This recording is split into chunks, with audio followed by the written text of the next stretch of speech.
네, 오늘 저희가 살펴볼 주제는 시기입니다. 시기의 죄를 좀 살펴볼 텐데, 인간이 성경은 말씀합니다. 창세기 3장에 아담이 타락한 죄가 원죄인데, 그 인간이 원죄로 모든 인간은 가운데 태어난다. 그래서 로마서 3장 23절에도 그 말씀이죠. 모든 인간이 다 범죄하였다는 말씀이, 모든 인간은 다 창세기 3장에 아담이 타락한 그 원죄 가운데 태어나기 때문에 인간은 죄를 범하게 된다. 범할 수밖에 없는 존재다라는 그런 말씀이죠. 오늘 살펴볼 시기의 죄도 마찬가지예요. 그런 우리가 원죄 가운데 있기 때문에 짓는 죄들 중에 하나가 시기의 죄입니다. 인간의 마음이 죄로 물들어 있기 때문에 우리가 이런 죄를 짓게 돼요. 그래서 우리가 이 사실을 모르게 되면 우리는 끊임없이 다른 일을 정죄하게 되죠. 정죄가 뭐냐 하면 나는 그런 죄를 짓지 않아 라는 부분이거든요. 나는 의로워. 나의 의로움을 프리즘으로 다른 이들을 비추는 거예요. 그러니까 나는 이 의롭게 사는데 너는 그런 죄를 짓네? 너는 아주 추악해. 나는 너와 달라 라고 보는 거죠. 그래서 바리새인과 서기관들은 끊임없이 세리와 이제 창기들 또 죄인들을 정죄했지요. 우리는 달라라고 자신의 의를 기준으로 정죄를 했습니다. 우리가 이러한 죄의 기준을 듣고 여러분이 자신의 죄를 계속 살필 때 어떤 일이 일어나는가 하면 아이나 노인이나 청년이나 다 마찬가지예요. 똑같은 일이 일어납니다. 똑같은 메시지 가운데 진리 가운데 듣고 이 똑같은 진리가 연령대를 막론하고 똑같은 이제 일이 일어나게 하는데 변화가 일어나게 하는데 이 진리 가운데 성령이 역사하게 되면 그 진리 죄에 대한 기준이죠. 하나님의 기준인데 그 기준을 가지고 자신의 죄를 살피게 될 때 성령이 역사하게 되었으면 그때부터 이제 죄에 대한 감각이 일어나요. 이게 이전에는 전혀 그러한 죄의 감각이 없어요. 성령이 역사하지 않을 때. 하지만 이 죄의 기준을 가지고 자신을 살피게 될 때 성령이 역사하게 되는 순간에 죄에 대한 감각이 생겨나게 되죠. 그래서 이제는 그 죄가 불편하게 돼요. 거짓말을 할 때, 아니 내가 거짓말을 하네? 이게 불편하게 되죠.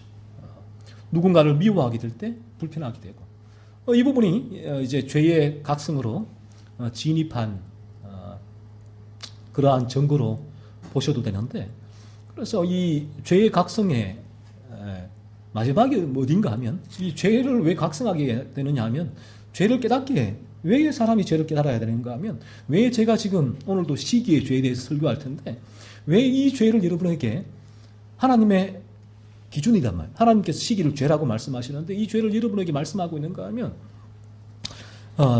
이 죄의 기준으로 여러분이 이제 자신을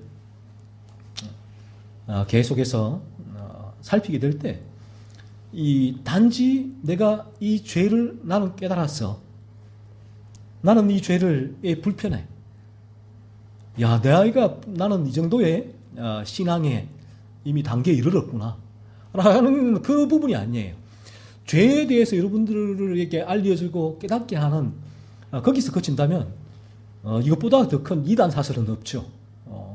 아주 그 부분은 너무나 바르지 않은 교리죠. 가르침이고 왜 이 부분이 죄에 대한 필요성이 깨달음이 필요하냐 하면 아이나 청년이나 어른이나 노인이나 다 죄를 왜 깨달아야 되는가 하면 이 죄에 대한 깨달음이 그리스도께로 인도하기 때문에 그런 거예요. 그리스도께로. 우리의 마지막 최종 목표점은 타겟팅은 그리스도예요. 그러니까 제가 여러분에게 죄를 설교할 때도 오늘도 이 죄를 설교할 때 저희 타겟팅은 사실은 그리스도께 있습니다. 예수 그리스도께. 여러분을 어떻게 하면 그리스도께로 인도할 수 있을까에 대한 그 스텝이 이 죄에 대한 설교예요. 저희 타겟팅은 궁극적으로 저를 포함해서 우리 모두가 그리스도의 십자가 앞으로 나아가게 하는 것. 여기 있다는 거죠.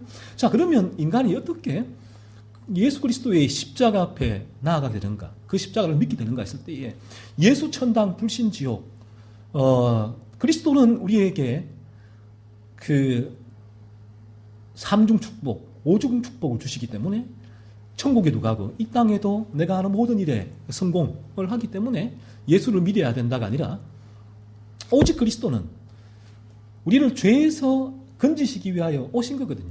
더 이상도 더 이하도 아니에요. 우리가 바른 성경의 진리를 깨닫게 되어지면 그리스도 예수는 나에게 죄에서 나를 건지시고 나를 거룩으로 인도하는 신은 분, 더 이상 더 이하도 아니죠. 유일하죠. 나를 죄에서 건지시고 거룩으로 인도하시는 유일무이한 분이 그리스도 예수이기 때문에 그런 나에게는 보석이 왜 보석입니까? 희귀하니까 보석이잖아요. 돌처럼 보석이 널려 있으면 보석이 아니겠죠. 만약에 돌이 이 보석처럼 희귀하면 돌이 더 가치가 있을 거예요. 마찬가지죠. 그런데 그리스도 예수가 성경은 보화와 같다고 했는데 이 보화는 다이아몬드는 그래도 너무나 희귀하지만 있잖아요. 발굴이 되잖아요. 그러나 예수 그리스도는 어때요? 희귀한 걸 넘어서서 단 한 분 유일무이해요. 유일무이. 한 분 이해는 없단 말이에요. 그러니까 나에게는 어때요? 그런 보화, 다이아몬드, 그런 희귀한 내게 보화가 있다면 그 다이아몬드보다 그리스도 예수는 유일무이하신 분, 단 한 분이에요. 그러면 누가 더 가치 있어요? 그리스도 예수지요. 그래서 예수 그리스도가 우리에게는 보화보다 더 가치가 있고, 그래서 이 마태복음에서 그리스도 예수를 소장농이 밭에서 발견한 보화로 비유하는 이유가 여기에 있는 거예요. 여러분께서 참으로 자신의 죄를 깨닫게 되어지면 여러분에게 마침내 그리스도 예수는 나는 예수님을 믿습니다라고 아무리 외쳐도 그에게 예수 그리스도는 만약에 그리스도 예수가 자신의 죄를 깨닫고 자신을 죄에서 건지셔서 지금 그러한 죄를 죽이는 거룩한 삶을 살게 하시는 분이 실제로 아니라면 그리스도 예수는 그에게 유일무한 분이 아니에요. 그분에게 사실은 나는 주님을 사랑합니다. 두 손 들고 울면서 찬양하고 벌쩍벌쩍 뛰면서 예수를 찬양하고 그럴지 몰라도 그에게 실제로 다이아몬드와 예수를 선택하라고 하면 다이아몬드를 선택할 거예요. 이거예요. 이게 종교인이라는 거예요. 종교인. 그의 마음은 여전히 탐욕 가운데, 그리스도 예수도 탐욕을 때문에 붙드는 거예요. 아론이 금송아지를 만들고 이는 너희를 인도하여 낸 신으로다 하였듯이 똑같은 거예요. 왜 금송아지가 우상이 됩니까? 하나님이라고, 신이라고, 너희를 인도하여 낸 신, 그 하나님 금송아지라고 했음에도 불구하고 왜 우상이 됩니까? 이스라엘 백성이 자신의 탐욕을 위하여 만들어 놓은 신이 금송아지란 말이에요. 그래서 아무리 본인이 입으로 야훼, 바른 성경적인 용어를 사용하더라도 자신의 탐욕을 향하는 그 대상이 되면 아무리 그가 성경이 말하는 하나님이라고 할지라도 성경을 내밀면서 난 하나님을 섬깁니다, 예수님을 섬깁니다 하더라도 그 하나님, 예수님이 우상이 될 수 있다는 거예요. 그래서 프란시스 쇠프가 하는 말이 하나님이라는 용어는 같지만 사람들은 거듭나지 않으면 그 안에 담긴 내포는 전혀 다르다는 거예요. 하나님을. 내 탐욕을 향하여 하나님을 인간은 섬기게 되죠. 거듭나지 않게 되어지면. 그래서 우리가 이 죄를 깨닫게 되어지면 그 마지막 그리스도 예수의 십자가 앞으로 나아가게 되는데 그 십자가 앞으로 나쁜 전 지점에 어떤 일이 일어나는가 하면 내가 다른 일을 정죄하는 자기의잖아요. 이 자기의가 무너져요. 자기의가. 그러니까 어떻게 돼요? 내 의가 무너지니까 내 의가 없는데 내가 어떻게 다른 일을 정죄할 수가 있습니까? 이전에는 여러분 저도 마찬가지지만 아주 FM적인 삶을 사시는 분들 있잖아요. 저도 그래. 가정에서, 교회에서, 직장에서 FM. 그러니까 다른 이들이 저런 일을 행동하는 거 보면 이해가 안 돼요. 아주 나쁘다. 저런 죄인. 정죄를 하는 거죠. 이 자기의거든요. 자기의. 그런데 아무리 자기가 윤리적이고 도덕적이고 종교적인 삶을 살아질지라도 하나님이 말씀하시는 이 죄의 기준은 원죄가 인간을 지배할 때 인간은 외적으로는 종교적이고 윤리적이고 도덕적으로 살 수 있을지 몰라도 안에서는 끊임없이 죄가 일어납니다. 온갖 죄들이 일어나요. 그래서 성경은 그 죄를 하나님의 기준에서 정의할 때에 우리가 외적으로 범하는 행위가 아니라 이미 내 안에서 일어날 때 죄의 열매가 맺혔다라고 성경은 말씀을 합니다. 내가 사람을 살인하지 않았을지라도 미워하면 살인했다는 거예요. 이게 성경의 기준이란 말이에요. 그렇게 될 때에 나의 의가 무너지죠. 철저하게. 하나님의 은혜예요. 이 부분도 성령이 역사하게 될 때에, 죄를 깨닫게 될 때에, 죄의 각성이 바로 이런 부분이라는 거예요. 죄의 각성은 가면 갈수록 내 의가 하나 둘 무너져요. 계속 무너져요. 내가 쌓았던 견고한 진이 조금씩 그 토대가 무너집니다. 무너져요. 내가 막 해보려고 해도, 죄를 죽이기 위해서 막 해보려고 해도 안 되거든요. 죄각성의 단계에서. 왜? 여전히 죄가 나를 지배하고 있기 때문에. 그래서 무너지는 거예요. 점점. 그러다가 그리스도 예수의 십자가 앞에 나아가기 직전 지점에는 토대가 완전히 무너집니다. 내 의가 완전히 무너지죠. 그러니까 이제 내 다른 이들을 정죄할 수가 없죠. 더 이상 정죄가 안 돼요. 내가 더 악한데요. 내 의가 다 무너진 지점에서는 내가 그들보다 더 악한데요. 그래서 거듭나게 되어지면 또 죄각성의 단계도 마찬가지지만 어느 정도까지는 그걸 느끼겠지만 사도 바울이 내가 죄인 중에 괴수다. 그 위대한 사도가 왜 그런 고백을 했겠습니까? 바로 그런 부분이에요. 자기 이거 다 무너지고 보니까 내가 죄인 중에 왕초란 거예요. 어떤 사람보다 내가 더 많은 죄를 범했다라고 고백할 수밖에 없는 거죠. 이 지점에 이르니까 이제 인간은 어떻게 합니까? 여기에 넉다운, KO 되는 지점이 이 지점이에요. 내가 완전히 무너졌을 때 인간은 더 이상 내가 뭘서 할 수도 없는 거예요. 그 전까지는 죄각성의 단계에서도 내가 하려고 발버둥을 치거든요. 미워 안 해야겠다. 사랑해봐야지. 거짓말 안 해야겠다. 거짓말 안 해봐야지. 분노 안 해야겠지. 하나님을 잘 섬겨봐야지. 열심히 기도해봐야지. 내가 나라와 이름이 살아가봐야지. 막 몸부림을 치는데 안 돼요. 점점 무너지다가 마지막 지점에서는 이 부분이 다 무너지니까 두 손 두 발을 다 들죠. 자기 의가 무너진 지점에 비로소 그 빈 공간에 그리스도의 의가 들어오게 되는 거예요. 십자가에서 이루신 그 의. 그래서 그리스도의 십자가를 붙들게 돼요. 그리스도를 믿게 돼요. 그럼 그리스도의 의가 이제 들어오게 되죠. 이 부분을 정가라고 하죠. 그리스도의 정가가 되었다. 그리스도의 의가 우리에게 임하여졌다. 그래서 거듭나게 되고 예수의 생명이 들어오게 될 때는 그 이후에는 변화가 오죠. 그 이전까지는 이게 왜 고통스럽냐 하면 죄각성의 단계에서 내가 뭔가를 하려고 하는데 안 되니까 고통스러워요. 인간이 자신의 힘으로 죄를 죽이는 거룩한 삶을 살는 그만큼 고통스러운 게 없거든요. 왜? 안 되는 거 하려고 하니까. 그리고 교회에서도 거듭나지 않은 사람들에게 거짓말하지 마세요. 설교를 해버리면 고통이 돼요. 쥐어짜요.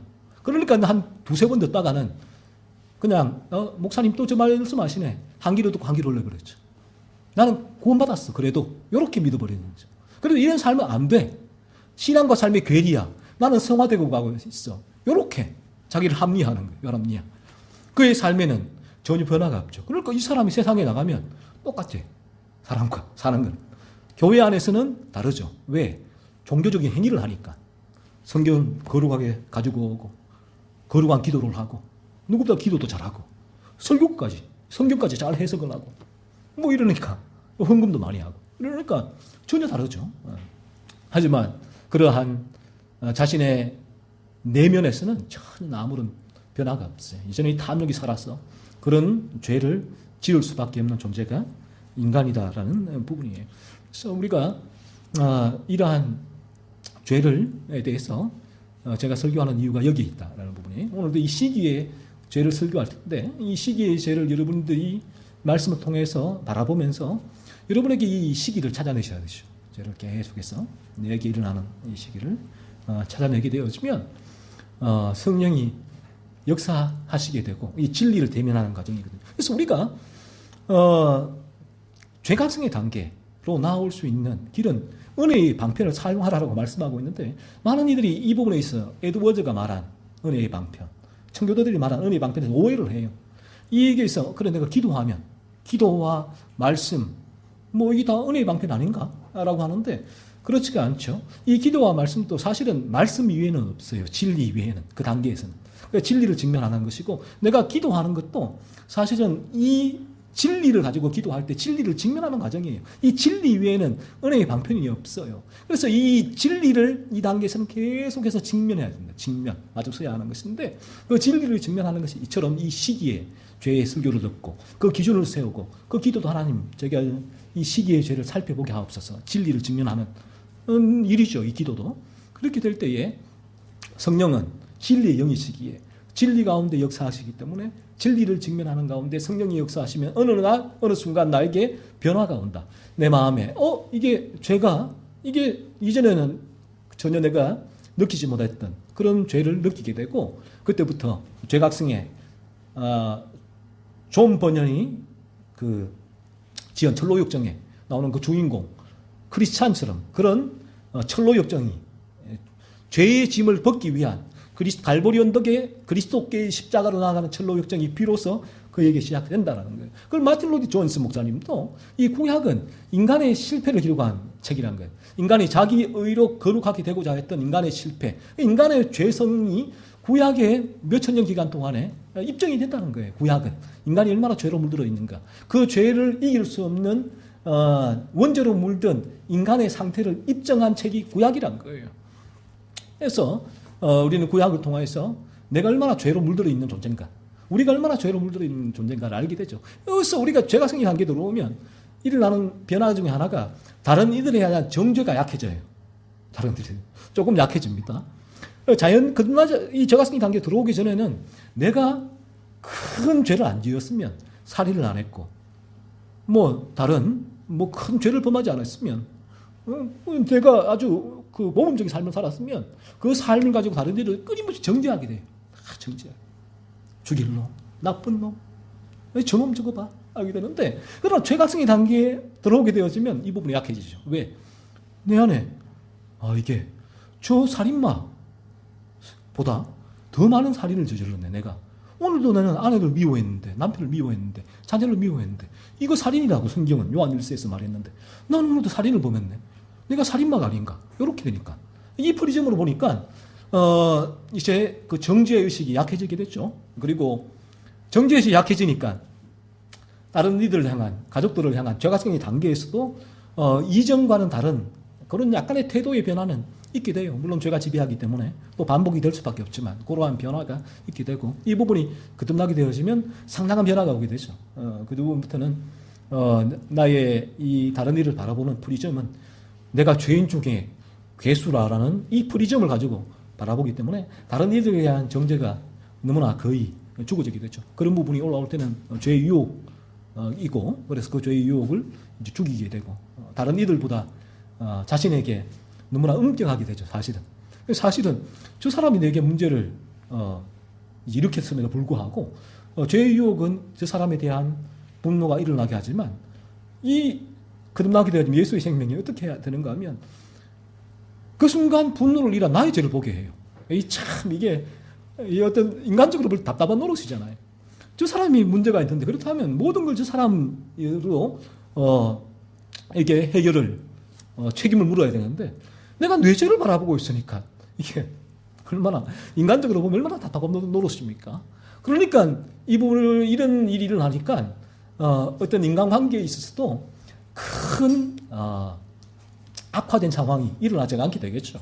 우리 가정 가운데서도 거듭난 사람이 있을 때는 그만큼 그런 상대를 향한 그런 이제 가시도친 그런 태도, 행동, 언어들이 많이 쭈그러들으니까 가정에서도 그런 변화가 오게 되죠.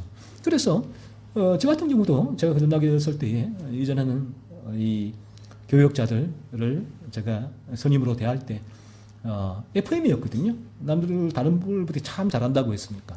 그렇지만 제 안에는 어떤 그런 이제 그들을 제가 이 어떤 성공을 위해서 철저히 관리하고 그렇게 리더하면서 그러한 철저하게 다스리 통치를 했죠. 지배를 했죠. 지배하고, 그러나 룰 속에서 룰을 만들어 그 안에서 원칙적으로 했지만 그 내 마음은 그들을 지배한 탐욕이었죠. 탐욕.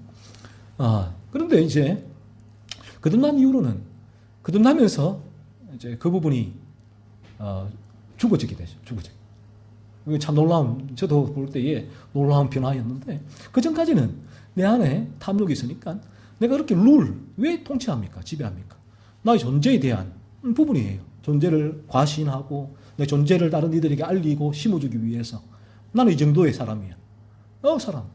하지만 이제 거듭난 이후로는 참 놀랍게도 그런 부분이 죽어지니까 오히려 어떠한 모멸을 당해도 큰 이제 문제가 없었고, 그래서 그런 이제 이전과는 다른 상황이 벌어지면서 그들의 어떤 여러분들의 대응이 반응이 참 모욕적이기도 하고 자존심도 많이 상하고, 그래서 이런 생각, 죄의 유혹으로 이런 생각이 들어요.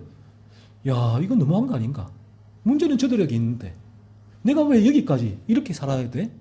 왜 이렇게 해야 돼? 그래서 이게 죄의 유혹이 발끈 올라오는 거예요. 또 해볼까? 예전처럼 가봐? 한번? 이게 죄의 유혹인데. 그런데 이런 마음이 쑥 들어오는데 안 돼요. 중요한 거는 그게. 안 돼. 이게 문제예요. 올라와도 안 돼요. 바로 이게 제가 늘 말씀드리는 이리는 이리로 돼, 양은 양이로다. 부분이에요. 양이니까 이리처럼 안 되는 부분이에요. 양도 뿔이 나니까 받을 수는 있지만, 그런 뿔이 올라오지만, 예전 이리와 같은 대형들, 그런 악한 마음들, 생기지 않는 그런 변화가 우리에게 오게 된다라는 부분이에요. 오늘 이 본문에서,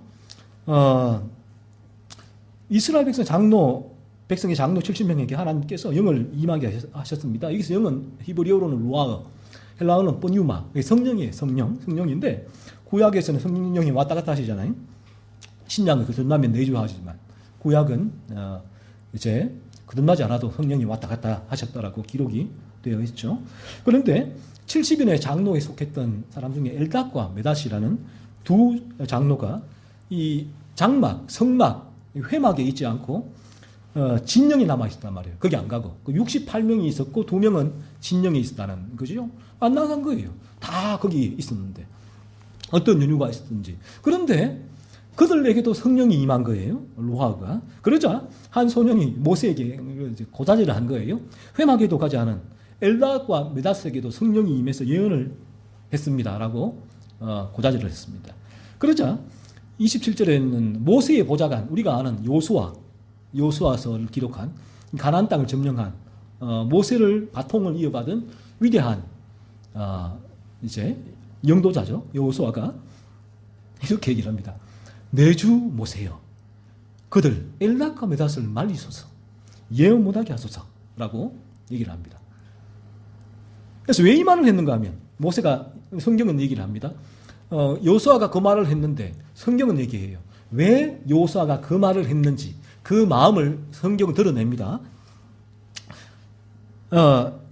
29절에 모세가 요수아에게 이렇게 얘기를 해요. 네가 나를 두고 시기하느냐, 나를 위하여 시기하느냐. 성경이 요수아의 마음을 드러낸 거예요. 요수아의 죄를 드러낸 거예요. 요수아가 시기했다고 죄를 얘기했습니다. 요수아가 시기의 죄를 범했다는 거예요. 이 위대한 영도자 요수아도 이 시기의 죄를 범하였습니다. 이것이 인간입니다. 거듭나도 마찬가지다. 이런 죄의 유혹이 끊임없이 우리를 뒤흔들고 이 세상에서는 흔들 수밖에 없다라는 부분이죠. 그래서 우리가 이 죄는 모든 사람을 끊임없이 뒤흔들고 있습니다. 거듭나지 않으면 이러한 죄는 자신의 탐욕, 자신을 위하여 짓게 되고요. 죄의 지배를 받고 있죠. 죄를 깨닫고 각성한 사람은 이것은 죄인 줄을 알지만 이 죄에서 벗어나지 못하고 죄를 범하게 되고요. 거듭난 사람은 죄의 유혹으로 순간적으로 이러한 죄를 범하게 되죠. 하지만 이내 애통해하며 그리스도의 도움으로 이 죄를 누르고 이 죄를 밀어내어 이 죄가 자신을 지배하지 못하게 합니다. 그래서 예수를 사랑하는 거예요. 그리스도가 아니고는 이 죄를 이길 수 있는 힘이 없기 때문에 어떤 돈을 들여서 수백억, 수천조를 들여서 내 안에 있는 죄를 이길 수 있는 무언가를 할 수 있다면 불가능하다. 오직 나의 죄를 이길 수 있는 그러한 힘을 주시는 존재는 예수 그리스도, 포도나무이신 그리스도 예수밖에 없기 때문에 나는 그 예수를 사랑하는 거예요. 주님을. 그 주님을 바라보고 그 주님을 묵상할 수밖에 없다라는 것이죠. 그래서 우리가 거듭나지 않으면 나는 예수를 믿습니다 라고 하지만 주님의 십자가를 생각하지도 않아요. 주님을. 한 주 동안 어느 날도 실망하지 않아요. 단지 자신에게 문제가 생겼을 때 그때 주님을 부르고 기도하죠. 자기에게 필요할 때. 하지만 평소에는 주님은 어디인지 몰라요. 내 마음 그리스도의 집 로버트 무어가 지은 그 작은 소책자도 그 얘기를 하잖아요. 예수를 평소에 찾다가 힘들 땐 찾다가 하지만 평소에는 저 뒷방에 몰아넣고 있다는 거예요. 거듭나지 않으면 이럴 수밖에 없다는 거예요. 우리가 거듭나게 되어지면 이 예수가 나를 이처럼 이러한 자그마한 죄에서도 깨닫게 하고 죄를 죽이는 힘을 주시는 유일무이하신 내 안에 존재하시는 분이기 때문에 이 그리스도 예수를 사랑할 수밖에 없고 바라볼 수밖에 없고 묵상할 수밖에 없죠. 그래서 우리에게 사실은 365일이 그리스도 예수와 동행하게 되죠. 이것을 보고 예수 그리스도와 연합하였다고 개혁주의 교리에서 칼빈이 말하는 연합이 바로 이런 연합이에요. 그냥 우리가 교리적으로 예수 믿으면 연합되는구나. 할렐루야. 나는 예수와 연합되었어. 그런데 그 삶은 전혀 그 연합을 모르는데 그 연합이 뭐죠? 삶에서는. 머리로는 잘 아는데 삶에서는 몰라요. 하지만 참 거듭나게 되어지면 내가 연합의 교리를 몰라도 연합되어 있어요. 그리고 그 교리를 들을 때 그러네. 그렇게 확인을 하게 되는 거죠. 그러니까 이 청교도 개혁주의였던 교회에서는 이런 부분 때문에 특별하게 고난주간, 부활주간, 성탄절, 추수감사절 따로 지키지 않아요. 왜? 날마다의 삶이 우리에게는 고난주간이요, 부활주간이요, 추수감사절이요. 이기 때문에 그런 거예요. 그래서 이 부분이 우리에게 그리스도 예수가 그런 부분으로 와닿지 않으면 이벤트를 해야 돼요. 이 프로그래밍 해야 되죠. 그래서 예수의 고난, 멜 깁슨, The Passion of Christ 그 영화를 보면서 울기도 하고 이벤트죠. 평소에는 내가 그리스도 예수를 연합을 느껴본 적이 없기 때문에 성찬식도 마찬가지. 이벤트가 돼, 이벤트가. 하지만 참 거듭나게 되어지면 그래서 그런 이벤트가 오히려 나에게는 이 알러지가 생기죠. 그런 부분들이. 왜? 내 안에는 그리스도가 살아 숨쉬니까. 난 날마다 그리스도 사랑하고 바라보니까. 그 고난주간에만 참 보시면 이런 부분이 안 되니까 고난주간에만 뭐랍니까? 금식하고 하고 그 중간에만. 그리고 부활주를 딱 되면 고난주간 6일 동안은 십자가에 대해서 1년 동안 할 설교를 다 하잖아요. 다 하고 그리고 부활주간에는 또 합니까? 고난을 다 잊어버려요. 십자가 고난 다 어디 갔는지 다 사라져. 부활. 고난주간에는 십자가가 중요한 것 같은데 부활주간에는 십자가보다 부활이 훨씬 더 중요한 것 같아요. 이율배반적인 모습이 있는 거죠. 십자가의 고난과 부활은 하나예요. 예수의 십자가는 나를 죄에서 건지신 것이고 부활은 그 주님이 나를 죄에서 건지셨다는 사실을 입증해주는 표식이잖아요. 뭐가 달라요? 똑같단 말이에요. 그러니까 다른 절기를 이런 이벤트를 하지 않게 되는 부분이에요.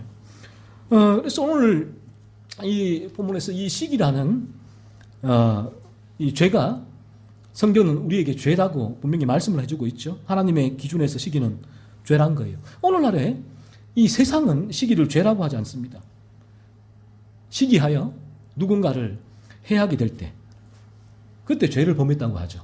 내가 누군가를 폭행하거나 살인을 하게 될 때 시기해서 그러면 죄를 범했다라고 하지만 내 마음으로 이 시기를 품고 누군가를 이 시기하는 생각이 들어왔을 때 세상은 죄라고 얘기를 하지 않죠. 하지만 성경은 내가 누군가를 시기했을 때 분명히 죄라고 말씀하고 있죠. 이 부분이 성경이 말씀하는 죄, 거룩의 기준, 하나님의 기준에서 죄라는 부분이죠.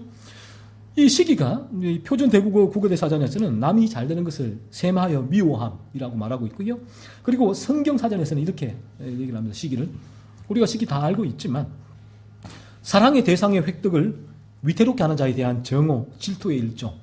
질투와 비슷한데 내가 누군가의 사랑받고자 하는데 내가 독차지하고 싶은데 그게 안 될 때 그 대상에게 그 사랑이 가는 그 대상을 미워하는 것이 시기다라는 것이죠.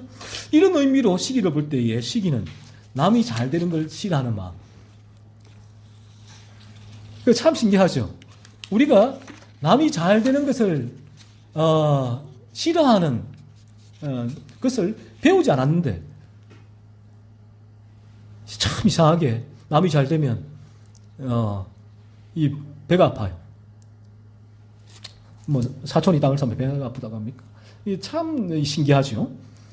누군가 나보다 더 잘 나가면 잘 되면 그런 일어나는 불쾌한 감정이 생기죠. 이 부분이 우리의 죄에서 일어나기 때문에 원죄가 우리를 지배하기 때문에 인간은 태어나면서부터 이러한 죄를 범할 수밖에 없는 존재라는 거예요. 로마서 1장 29절에서는 이렇게 말씀합니다. 이 거듭나지 않은 자가 행하는 죄에 대해서 말하고 있으면서 그 모든 불의, 추악, 탐욕, 악의가 가득한 자요. 시기, 살인, 분쟁, 사기, 악독이 가득한 자요. 수근수근하는 자요. 거듭나지 않은 인간은 이런 죄를 범한다는 거예요. 내가 우연히 범하는 것이 아니라 이런 죄에 쩔어 있다는 거죠. 자연스럽게 이런 죄를 범할 수밖에 없다는 거예요. 이 세상에 태어난 인간은 이 죄에 물들어 태어나기 때문에 자연스럽게 시기하게 된다는 거죠. 다른 사람이 나보다 잘 되면 왜 내 배가 아플까? 다른 사람이 나보다 더 사랑받으면 왜 미움이 일어날까? 우리 자녀들도 형제가 있으면 아기 때 보면 참 신기하죠. 아기가 첫째가 이제 한 2-3살이 되고 동생이 태어나면 동생 눈을 찌릅니다. 엄마 안 볼 때 깔고 앉아요. 왜 그래요? 시기 때문에, 시기. 이제까지는 자기가 엄마의 사랑을 독차지해 했는데 이제 둘째가 태어나니까 당연히 엄마는 큰애보다 더 어린 애들에게 더 많은 시간과 관심을 쏟을 수밖에 없잖아요. 그러니까 본인이 이제 그 사랑을 뺏겼다고 생각하니까 복수하는 거예요. 복수. 미워지는 거예요. 저게 없었으면 내만 사랑을 독차지할 텐데. 그래서 괴롭히는 거예요. 신기하죠? 누가 가르쳤나요? 본능이 본능. 왜 그렇습니까? 이게 인간의 죄에서 일어난다는 것입니다. 창세기 4장에도 아담과 하와가 가인과 아벨을 낳았는데 하나님께서 이 아벨의 제물은 받으셨는데 가인의 제물은 받지 않으셨다는 거예요. 형제도 그래서 형제임에도 불구하고 형피를 나눈 형제면 서로가 어떠한 상황 가운데도 사랑해야 되잖아요.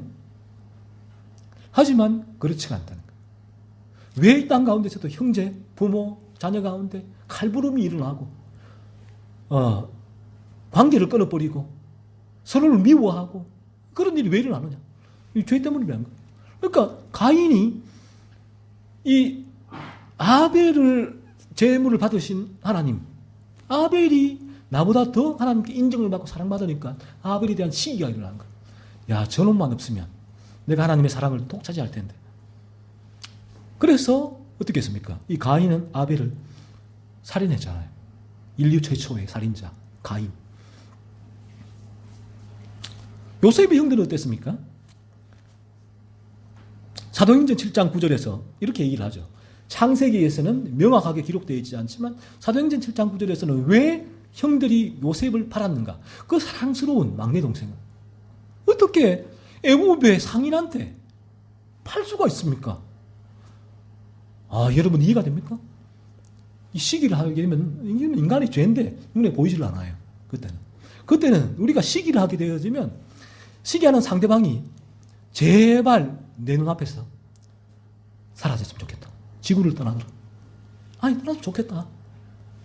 왜? 죄만 없으면 내가 그 사랑을 독차지할 수 있을 건데. 그래서 팔아버렸잖아요. 요셉이 형들 동생 요셉을 시기하여 애굽에 팔았다고 기록을 하고 있잖아요. 이 세상에 시기와 질투를 가르치는 학교가 어디 있습니까? 시기와 질투를 가르치는 과목이 어디 있냐고요. 시기와 질투를 하지 말라고 가르치잖아요. 도덕과 윤리도. 하지만 인간은 조그만 아기가 그 더 어린 사랑스러운 동생을 깔고 안고 눈을 찌르고 침을 뱉고 한다고요. 왜? 시기해서. 이게 어떻게 된 일입니까? 인간이 죄로 물들어 있다는 증거예요. 그 죄에서 죄로 물들어 있기에 이런 죄를 범하게 된다는 거예요. 마태복음 27장 18절에서도 빌라도가 이제 이렇게 얘기를 합니다. 종교 지도자들과 유대인들의 시기로 예수 그리스도께서 잡혀왔다는 걸 빌라도가 알았다라고 그렇게 성경도 기록을 하고 있습니다. 많은 군중이 예수님을 따르자 종교 지도자들, 바리새인과 서기관들이 어떻게 했습니까? 시기와 질투가 일어난 거예요. 우리를 따라야 되는데 저기를 따라가? 그래서 예수님을 제거하기 위해서 교묘하게, 엘리트는 더 교묘하게 죄를 범해요. 이들이 엘리트니까 자기들이 시기했지만 요 시기를 반란죄로 로마에 고소를 한 거예요. 반란죄로. 가이사를, 시저를 반역한 거라고. 요렇게 사실은 자기들의 시기로 넘겨주지만 교묘하게 자기들의 시기는 감추고 로마의 외적인 대항하는 군중을 일으켜서 로마를 뒤집으려는 반역죄로 넘긴 거예요. 이처럼 하나님께서는 시기를 죄라고 규정하셨죠. 이것이 하나님의 거룩의 기준이다라는 것입니다. 이 기준으로 우리는 우리의 마음에서 일어나는 죄를, 시기를 살펴야 됩니다. 찾아내야 한다는 것이죠. 우리 안에서 얼마나 시기가 자주 많이 일어나고 있습니까? 여러분 어떻습니까? 지난 한 주는 어땠나요? 형제, 자매, 친구, 남편, 아내, 부모, 자녀, 그 누군가를 막론하고 여러분 시기하지 않았습니까? 시기는 대상을 가리지 않아요. 이게 죄가 주는 무서움인데 대상을 가리지 않아요.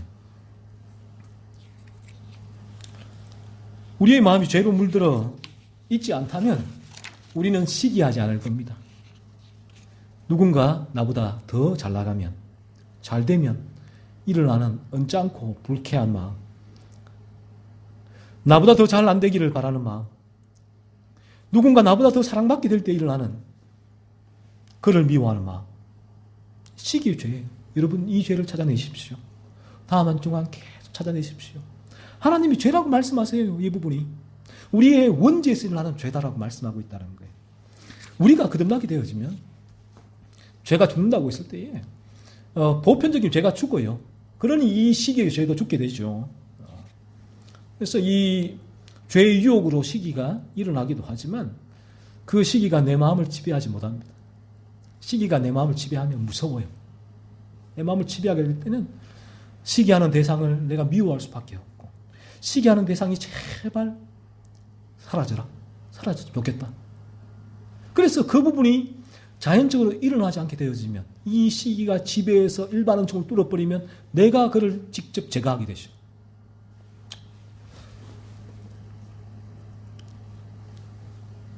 내가 누군가를 시기하게 되면 그와의 관계가 깨어지게 되죠. 깨어지게 됩니다. 그래서 가장 친한 두 친구 중에도 누군가 한 명이 이간질이죠. 끼어들어서 이 사람이 잘 된다고 잘 얘기를 해보십시오. 그걸 잘 얘기하면 금세 갈라집니다. 시기는 인간의 관계를 파괴하죠. 시기의 죄가 내 마음을 지배하기에 나는 그 사람과 순수하고 순전한 관계를 가질 수 없게 만들어버려요. 이 시기죄가. 이 시기의 죄가 품게 되어지면 그 사람은 열등감을 가지게 되죠. 그래서 그가 시기하고 있는 그 사람을 피하거나 그 뒤에서 험담하게 되고 그가 이 세상에서 사라졌으면 하는 마음을 가지게 됩니다. 관계가 파괴되죠. 계속 열등감이 생기는 거죠.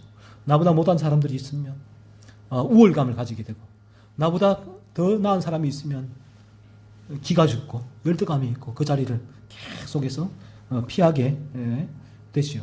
하지만 거듭나게 되지만 이 죄의 유혹이 오지만 이런 부분에 있어서 이 죄가 유혹을 하지만 나를 지배하지 못하죠. 이 죄를 밀어내게 되고 나는 나의 존재, 이 내 존재 그 자체로 사람들과 만날 수가 있죠. 대화할 수 있어요. 내가 가지고 있는 모든 세상이 나에게 포장해 놓았던 그 포장지를 다 벗고 설 수가 있다. 그래서 바른 주님의 교회 공동체는 그래서 순수하고 순전한 관계가 유지가 되는 거예요. 여기에서. 저도 여기에서 여러분을 만날 때 저는 여러분의 중생과 회심 이외에는 보이지가 않아요. 그 순수하고 순전하게 만날 수가 있게 되는 부분이죠. 이 부분이 되지 않으면 끊임없는 그런 포장지를 볼 수밖에 없어요. 그렇게 사람들하고 불순한 관계가 유지될 수밖에 없고, 그래서 어떤 사람들 앞에서는 열등감을 가지게 되고 그 앞에서 머리를 숙이게 되고, 어떤 사람에게는 이제 어깨를 펴게 되고, 이런 현상이 교회에서도 계속 일어나게 되는 것입니다.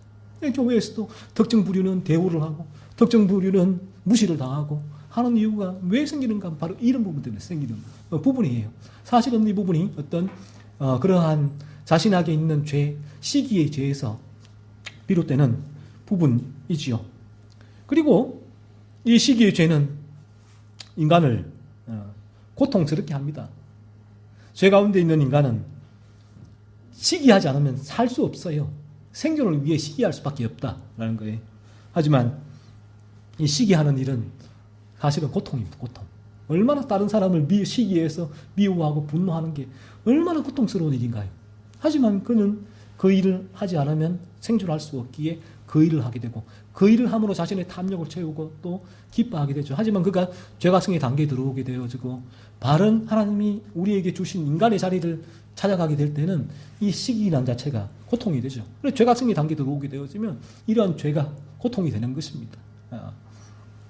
잠언 14장 30절은 평안한 마음은 육신의 생명이니 시기는 뼈를 썩게 한다라고 말씀하고 있잖아요. 이제는 고통이라는 거예요.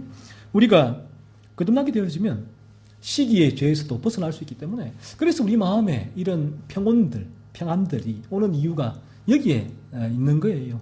이러한 죄가 우리를 지배하게 되어지면 우리의 마음이 평안할 수가 없어요. 끊임없이 시기하게 되고 질투하게 되고 미워하게 되고 분노하게 되고 불안과 염려와 걱정과 근심이 끊임없이 나를 지배하게 됩니다. 그래서 내가 아무리 많은 재산이 있어도 아무리 높은 지위에 있어도 인간의 마음에는 평안이 없죠. 평안이 없죠. 지난 주간 여러분이 범한 시기의 죄를 살펴보시고 찾아내시고요. 다음 한 주간도 여러분이 하나님이 정하신 거룩의 기준으로 성경은 내 마음이 내가 시기를 품을 때 죄라고 말하고 있구나. 규정하는 하나님이 그렇게 죄를 보시는구나.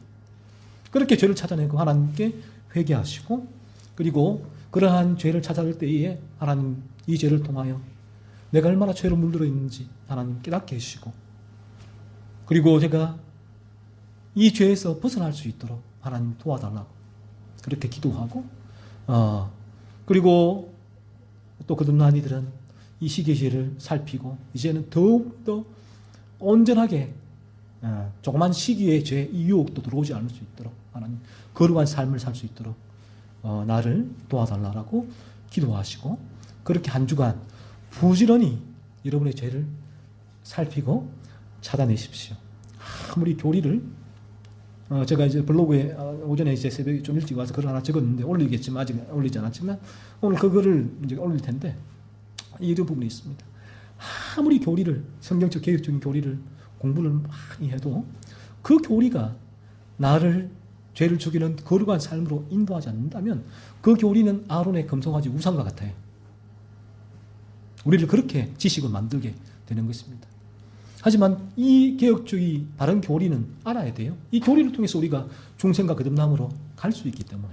그래서 우리의 타겟팅은 교리가 나를 중생과 회식으로 인도하게 하고 나의 존재를 변화시키고 나의 존재가 거룩을 향하여 나아갈 수 있도록 교리가 나를 인도하는데 교리는 그 의의가 있고 목적이 있다는 것입니다.